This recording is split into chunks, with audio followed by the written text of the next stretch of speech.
श्री गणेशाय नमः। ओम नमो भगवते वासुदेवाय। कामिका एकादशी व्रत कथा। श्रावण कृष्ण एकादशी।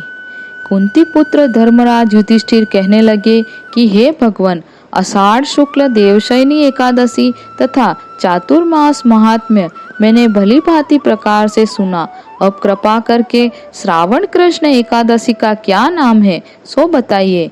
श्री कृष्ण भगवान कहने लगे कि हे युधिष्ठिर, इस एकादशी की कथा एक समय स्वयं ब्रह्मा जी ने देवर्षि नारद जी से कही थी, वही मैं तुमसे कहता हूँ। नारद जी ने ब्रह्मा जी से पूछा था कि हे पितामह, श्रावण मास के कृष्ण पक्ष की एकादशी की कथा सुनने की मेरी इच्छा है।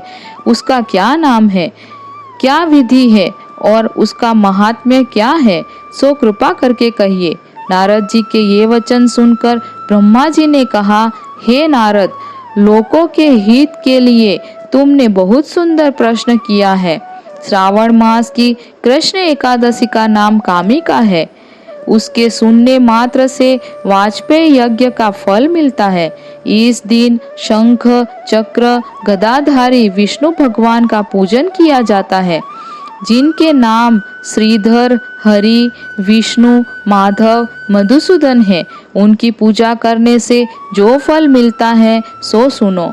जो फल गंगा, काशी, नैमिषारण्य और पुष्कर में स्नान करने से मिलता है, वह विष्णु भगवान के पूजन से मिलता है। जो फल सूर्य व चंद्र ग्रहण पर कुरुक्षेत्र और काशी में स्नान करने से, समुद्र वन सहित पृथ्वी दान करने से, सिंह राशि के बृहस्पति में गोदावरी और गंडकी नदी में स्नान से भी प्राप्त नहीं होता, वह भगवान विष्णु के पूजन से मिलता है। जो मनुष्य श्रावण में भगवान का पूजन करते हैं, उनसे देवता, गंधर्व और सूर्य आदि सब पूजित हो जाते हैं।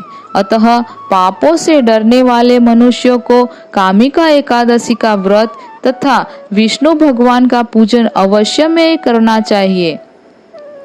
पाप रूपी कीचड़ में फंसे हुए और संसार रूपी समुद्र में डूबे हुए मनुष्यों के लिए इस एकादशी का व्रत और भगवान विष्णु का पूजन अत्यंत आवश्यक है।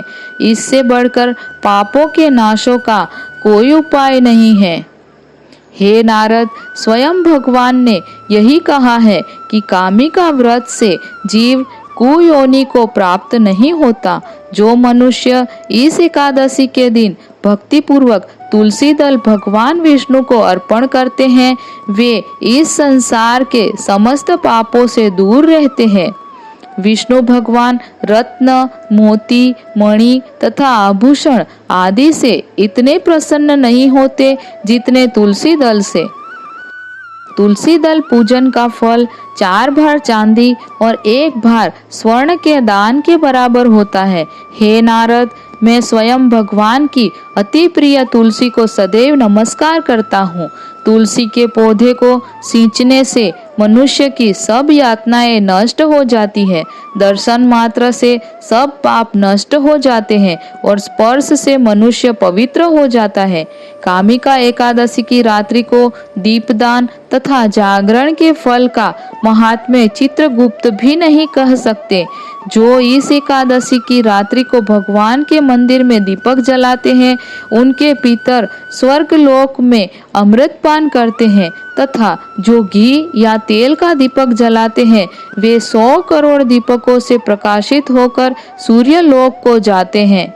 ब्रह्मा जी कहते हैं कि हे नारद, ब्रह्म हत्या तथा भ्रूण हत्या आदि पापों को नष्ट करने वाली इस कामिका एकादशी का व्रत मनुष्य को यत्न से करना चाहिए। कामिका एकादशी के व्रत का महात्म्य श्रद्धा से सुनने और पढ़ने वाला मनुष्य सभी पापों से मुक्त होकर विष्णु लोक को जाता है। एकादशी मात की जय। ओम नमो भगवते वासुदेवाय।